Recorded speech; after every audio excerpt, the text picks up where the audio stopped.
Hello ကဲမစင်ကတော့အဲ့စီကထွက်တဲ့ super white tennis secret လေးကိုတိုက်ပြမယ်ပေါ့နော်ဒီနေ့တော့ကဲသူ့ရဲ့အသားဘယ်လောက်กว่าွားလဲဆိုတာကြည့်သွားနော်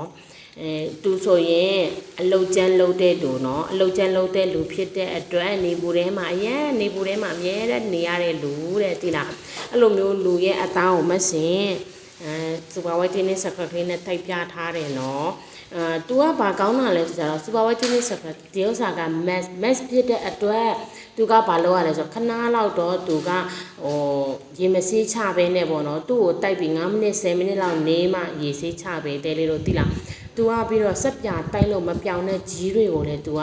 ဖယ်ရှားပေးတယ်ပြီးတော့ကိုယ့်ရဲ့ခန္ဓာကိုယ်ပေါ်မှာရှိတဲ့ဆဲတွေသိလားဒီမွေးညင်းပေါက်လေးတွေမှာကြီးတွေပိတ်နေတာလေးဆိုလည်း तू ကဖယ်ရှားပေးတယ်တဲလေးလို့သိလားတစ်ချိန်တိုက်ရင်တစ်ချိန်တိတာတယ် तू ကနော်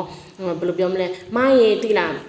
တန်းပြီးကြကြတော့ဖြူချင်တာညီမတို့ကဘယ်ဆေးမှတန်းပြီးကြကြတော့ကောင်းတယ်ဆိုတာမရှိဘူးမစင်လို့နေမကောင်းလို့ဆေးတောက်တယ်ဆိုရင်တော့မှဆေးရဲ့အာနိသင်ထိရောက်တဲ့ထိစောင်းရတယ်လေဟုတ်တယ်မနော်ဒါလည်းအခုအဲ့လိုပဲသူ့ရဲ့အာနိသင်တပူးကုံအောင်သုံးကြည့်တယ်လေတော့သိလားဘယ်ရမ်ဆိုဆွဲသုံးကြည့်ဒီ super weight tennis secret လေးဆိုမစင်ဆိုဆွဲသုံးတယ်ဆွဲသုံးကမစင်အသားဆိုကြည့်မစင်ဆိုရင်ငကောကသူ့လိုမျိုးပဲအသားညို့တယ်နော်သူ့ကိုတိုက်ပြီး10မိနစ်လောက်လေးထားပေးပါနော်ကဲခုဆိုရင်10မိနစ်ထားပြီးတော့ဖြစ်တဲ့မက်ဆင်ဆိုရင်ရေဆေးချတော့မယ်ကဲကြည့်အစောနာစတိုက်တုံးကအသားညိုတယ်အသားကြီး6တယ်